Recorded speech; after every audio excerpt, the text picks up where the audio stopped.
I se n'anem ara a Madrid.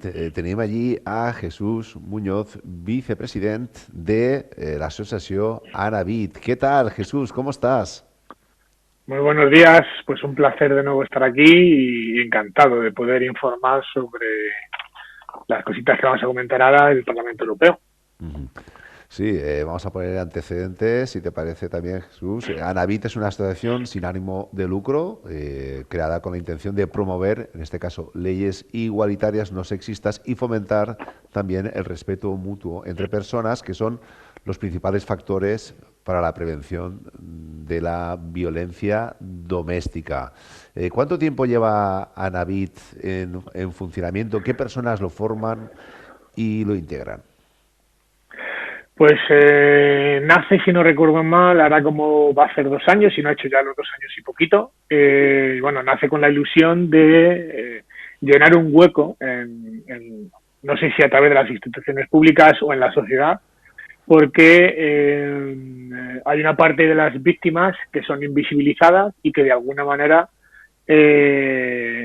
no tenemos voz, gracias a programas como este, que bueno, son valientes en presentar ciertos aspectos de la vida, de la violencia, que son ocultadas, como la violencia a los adultos, a los señores, a las personas mayores, a los abuelos, a los niños y también una parte muy olvidada y denostada de esta sociedad que son los hombres. También es verdad que las víctimas del colectivo LGTB también son muy invisibilizadas desde el punto de vista que lo políticamente correcto impide que este tipo de colectivos con unos índices de violencia muy grandes no tengan ningún tipo de ayuda, incluso mujeres, agredidas por otras mujeres, y Anavis lo que intenta es dar cabida, voz y sobre todo ayuda, que es lo más importante, desde un punto de vista humano, a todas esas personas que se acercan, que les cuelgan un día el teléfono, que se llenan de valentía y que deciden pedir ayuda a una asociación tan humilde y con llena de mucho cariño, con personas, creemos que con cierta profesionalidad, de darles ayuda en lo que piden, ¿no? Sobre todo en el consuelo de llanto. Vemos estas imágenes de la última manifestación que se hizo Ajá. de Sol a la puerta a la puerta del Ministerio de Igualdad y vemos imágenes de papá. Recuerdo el de Frido, un papá alemán que ha tenido que desplazarse hasta Málaga para poder luchar por la custodia de su hija. Bueno, pues hay abuelos, hay tíos, hay niños, hay cientos de papás que viven el drama de ser víctimas de una violencia. Incluso había también mujeres víctimas de malos tratos que bueno, se les ha cerrado todas las puertas a pesar de demostrar que son víctimas reales, y digo reales, de malos tratos. Y bueno, pues Anabis está formada sobre todo por víctimas, ¿no? Hay víctimas de malos tratos, hay víctimas de sustracción de menores, hay víctimas de alienación parental, hay víctimas de denuncias falsas. Al fin y al cabo somos personas que desde un punto de vista humano intentamos, dentro de nuestras humildes posibilidades, porque como bien has Sí. dicho, es una organización sin ánimo de lucro y lo que intentamos es, creo que lo conseguimos y lo hacemos bastante bien, acercar la realidad a las instituciones y sobre todo a medios de comunicación que cada vez más nos abren las puertas y desconocen la realidad que las instituciones esconden, ¿no? Y eso es un poco Anabis. Ajá. Habláis de que los valores y también los objetivos de Anabit son ignorados por las instituciones europeas. ¿A qué os referís? Pues es muy fácil. Mira, hace una semana, el martes pasado, tuvimos la oportunidad, nos ofrecieron la oportunidad de dar una ponencia de 2 horas sobre violencias invisibilizadas y la bidireccionalidad del maltrato en la universidad, en la facultad de, de enfermería de la Universidad de Alcalá de Henares. Y ahí pudimos demostrar algo que es, vamos a decir de manera suave, anecdótico, y es el hecho de que el Ministerio de Igualdad da un número de cifras, que todos sabemos, pero la realidad, recogida de medios de comunicación, informes del Consejo de Poder Judicial, Ministerio de Interior, la realidad es bien distinta. No recuerdo las cifras exactas porque bueno, tengo tanta información que a veces no quiero mezclarla para no dar datos erróneos, pero si no recuerdo mal, el número de víctimas, por ejemplo, en mujeres que da el Ministerio de Igualdad son 54 y la realidad es que son 77. La diferencia de esas mujeres asesinadas es que, por ejemplo, han sido asesinadas por un hermano, por un hijo o por otra mujer. Y entonces esas víctimas asesinadas no contabilizan dentro del contador del Ministerio de Igualdad. Por ejemplo, han muerto, no sé si recuerdo que son 4 niños, y la realidad es que han muerto 11. La realidad es que esa diferencia tan abismal es que han muerto asesinadas, normalmente el 70% de la violencia filicida y neonaticida, el 70% de los infanticidios son realizados por madres y el 95% de los neonaticidios son realizados por madres. También se invisibiliza algo que es exponencialmente grave, el hecho de que a raíz de los, como todos conocen nuestros oyentes y telespectadores, a raíz de los indultos, por ejemplo, de Juana Rivas y María Sevilla, pues hemos pasado de unas 330 sustracciones de menores al año, cuyo 92, son realizadas por madres, pues hemos pasado el año pasado a 1.300 sustracciones. Y esa es la grave lacra, porque no tiene otro adjetivo, que oculta este ministerio y estas instituciones. Y lo que intentamos es, en la medida que nos dejan, reunirnos con instituciones públicas y hacer público, valga la redundancia, la realidad que está muy lejos de la verdad institucional, ¿no?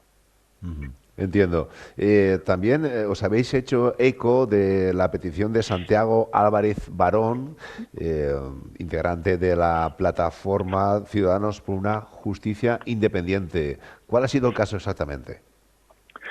Pues pues este grupo de personas afectadas por una falta de justicia independiente es un grupo de ciudadanos que han presentado un escrito de denuncia ante el Parlamento Europeo, ante el Greco, que es la organización o la institución pública del Parlamento Europeo que se encarga de investigar la corrupción, igual que la Fiscalía Anticorrupción la investiga en España, pues el Greco es el grupo de países de la Unión Europea que están integrados dentro de esta unión, en la que se investiga la posible corrupción y delitos relacionados con malversación de caudales públicos o el robo de dinero público de la Hacienda Europea, ¿no? Esto está basado simplemente en algo muy sencillo, y es que no puede haber justicia si los pilares básicos de esta justicia, en la que se sostienen, no tiene separación de poderes. Debe haber una imparcialidad absoluta de los jueces y una igualdad ante la ley de algo sumamente sencillo. Es decir, todos los ciudadanos, según la Carta Magna, el artículo 14, reconoce que todos somos iguales ante la ley. El Estado de Derecho, en el que estamos ahora mismo viviendo, se destruye a sí mismo cuando quiebra la separación de poderes ante la imparcialidad judicial o la parcialidad que tenemos en este caso, ¿no? En el momento en cualquier momento decide elegir a los representantes de un gobierno judicial y tribunal constitucional, es decir, si el poder político se ha consagrado con la capacidad de poder elegir a los jueces para que formen esos órganos y luego les juzguen a los propios políticos, ¿qué clase de independencia judicial tenemos en este país? Y además tenemos la paradoja, para que la gente lo sepa, que Juan Fernando López Aguilar, miembro del gobierno de Zapatero en el año 2004-2007, ahora europarlamentario del Grupo Socialista en el Parlamento Europeo, inició una guerra contra, por ejemplo, países tan civilizados y democráticos como Polonia y Hungría, y se inició una sanción en la que se le han detraído las subvenciones públicas, todo lo que conlleva la ayuda económica de Europa a ciertos países que están en desarrollo. Pues Polonia y Hungría fueron sancionados a iniciativa de Juan Fernando López Aguilar por falta de independencia judicial. Lo curioso es que lo que se denuncia, entre otras cosas, por esta plataforma o este grupo de ciudadanos por la independencia judicial, lo que viene a decirse es que el Consejo General de Poder Judicial tiene, y perdónenme la expresión, una especie de cáncer hasta el 1 de agosto del 2023 que se llama Observatorio de Identidad de Género, que controla a su vez el órgano sancionador de los jueces. Y ese órgano sancionador está formado por el Ministro de Igualdad, Justicia, Interior y Sanidad. Además del fiscal general del Estado y diferentes vocales de diferentes partidos políticos, todos ellos puestos a disposición del gobierno o el presidente del gobierno de turno. La pregunta seria es, ¿cómo es posible que en un país con un Estado de Derecho, vamos a decir, avanzado como puede ser el nuestro, el poder político, con diferentes tentáculos de diferentes ministerios o ministros, tiene el poder de controlar el órgano sancionador de los jueces? Nadie quiere llegar a pensar que en ciertas causas políticas ciertos jueces tengan ciertos comportamientos para que prescriban ciertas causas y no se investiguen, siempre y cuando sean, afines a ese gobierno de turno. Entonces, lo que se busca con esta denuncia es que se investiguen en Europa los fondos europeos que llegan a España y se congelen tanto en cuanto España no pueda acreditar, o acredite, mejor dicho, que existe una absoluta y pulcra imparcialidad judicial, por parte tanto del poder político que ostenta el poder y consagra la formación de gobiernos judiciales, el Tribunal Constitucional, el informe del Consejo de Poder Judicial y diferentes tribunales en los que los gobiernos de turno colocan a sus amigos, vamos a decirlo así. Entonces, lo que viene a decir esta denuncia es que como Europa está sustentada en promover la paz, los valores y bienestar de los ciudadanos, ofrecer libertad, seguridad y justicia, entre otros muchos valores, lo que no puede ser es que en un país como España existan circunstancias jurídicas como la Ley Integral de Violencia de Género, la ley del sí es sí, que ya la denunciamos en Madrid en febrero de este mismo año ante el Parlamento Europeo, donde se atente, por ejemplo, con el artículo 14 de la Constitución, entre otras cosas, por algo muy sencillo, porque, como dice la sentencia 59 de 2008 del Tribunal Constitucional, en el apartado séptimo del del voto particular de don Jorge Rodríguez Zapata, ya apuntó, junto al informe del Consejo General de Poder Judicial, al anteproyecto de esta ley, que la ley de violencia de género vulneraba varios artículos, entre ellos el 14. ¿Por qué? Porque juzga a las personas en función de su sexo, no por los hechos. Y hay una simetría penal desde el punto de vista que está consagrada como uno de los, vamos a decir, la vuelta al derecho penal de autor. El propio magistrado en su sentencia deja reflejado que esta ley haría los sueños de Metzger. Metzger era el jurista alemán asesor de Hitler. Y es gravísimo que un magistrado ya advierta a la sociedad ante lo que nos vamos a enfrentar. Y así podríamos seguir con la ley del sí es sí y otras justicias, como tenemos, por ejemplo, el caso de la amnistía, donde un señor, por ser de una provincia diferente, por ejemplo, Cataluña, a Málaga, pues si un señor comete un delito y asalta el poder de alguna manera, vamos a decir, cuasi ilegal, pues que esos delitos sean consagrados como que no existen, y si ese otro señor lo comete en Málaga, pues ese señor sí se ha juzgado. Entonces eso, bueno, pues creemos que vulnera derechos fundamentales basados en los tratados europeos, y si quieres muy brevemente te voy a escribir algunos de esos artículos y en qué se basan y qué atentan y violan. Por ejemplo, todo lo que vamos a ver lo que hemos visto en los últimos meses y años en cuanto a legislación española, por ejemplo, atenta y viola la primacía del derecho de la Unión Europea. Atenta y viola contra la normativa europea de relación de órganos jurisdiccionales independientes. Atenta y viola contra el artículo 2 del Tratado de la Unión Europea. Viola la Directiva Europea de Presunción de Inocencia, la de Protección de Víctimas, la 2012/2029. Viola el artículo 2 del Tratado Europeo. Viola también la Directiva Europea contra la sentencia, en la que está basada la sentencia del Tribunal de Derechos Humanos Europeo, por vulnerar la presunción de inocencia en su artículo 8, su ley, 8/2017. Viola la sentencia del Tribunal Supremo 910/2023, en la que se ha basado, por ejemplo, la sentencia de Irene Montero por violar la Directiva Europea de Presunción de Inocencia, en este caso de Rafa Marcos. Viola el artículo 117 de la Constitución Española y, bueno, por no enumerarlos, el artículo 12 de la Ley 685, diferentes artículos de los derechos humanos como el 1, el 2, 6, 8, 10, 12, 28 y la violación del Convenio de Estambul, que es la protección de todas las víctimas por igual. Entonces creemos que era necesario que Europa tuviera conocimiento de la legislación que se aplica con derecho penal de autor en un país supuestamente democrático como es España y acogida a la normativa europea, y la gente debe de saber, creemos que era necesario, de que la normativa europea está por encima de la normativa de España. Entonces un país como España no puede ir contra la legislación europea desprotegiendo y vulnerando derechos fundamentales de los ciudadanos, en este caso de los españoles. Entonces, bueno, pues un poco es lo que se ha venido a hacer. Sí, Jesús, me gustaría saber si desde Anaví tenéis alguna actividad prevista, más o menos en un tiempo de un mes, 2 meses, y también si vais a apoyar alguna actividad externa de Anavit.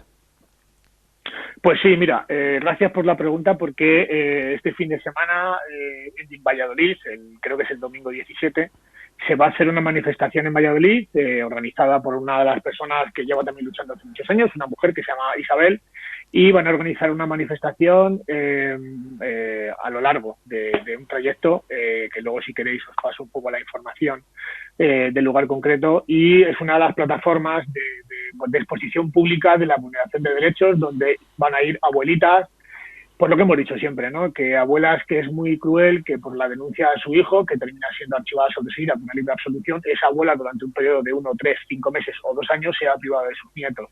Van a asistir mujeres maltratadas, la propia organizadora ha sido víctima de malos tratos, infinidad de familias que lo que pretenden es dar a conocer la problemática de una ley injusta que vulnera, como he dicho, derechos fundamentales. Esto va a ser este próximo fin de semana en Valladolid, así que animo a todos a que vayan y se pongan en contacto con Anavid para organizarles, si en algún momento desean aportar o algún tipo de ayuda, si quieren ir con cartelería, si quieren hacer algún tipo de manifiesto. Y luego el próximo 14 de enero, en un pueblecito de Jaén que se llama Sabiote, a través de una abuela que he conocido en Anavid, que nos contó el dramático caso de uno de los tantos, ¿no? De una abuela que lleva aproximadamente unos 4 o 5 meses sin ver a su nieta de 1 año y se le está haciendo tremendamente duro. Y lo más cruel de esta situación es que una mujer, pues que ha sido feminista, a su manera, pues se ha encontrado con la terrible desgracia de encontrarse con el muro del feminismo que dice representarla. Se ha llevado por delante los meses de contacto y cariño con su nieta, ha tenido que ver cómo su hijo ha sido denunciado por violencia de género, acaba de ganar una sentencia ya casi firme en la audiencia provincial. Pero aún así, la sociedad, cada persona que termina demostrando su inocencia, pues de alguna manera se ven reflejados en el señalamiento público de que esta persona ha estado denunciada. Y quiere hacer una pequeña manifestación que creo que va a ser un éxito el próximo 14 en Sabiote, el 14 de enero en Sabiote. Creo que va a ser de 12 a 2 y va a discurrir de una de las calles y terminará en el centro del pueblo, en el ayuntamiento, leyendo una serie de comunicados. Y Anaid va a estar allí apoyándoles como no puede ser de otra manera. Muchísimas gracias, Jesús Muñoz. Un placer escucharte y bueno, ya nos irás informando de algunas actividades que organicéis desde Anavid. Muchísimas gracias, en especial este programa. Gracias por dar voz y bueno, siempre estáis en nuestro corazón. Un abrazo enorme. Un abrazo, gracias, Jesús.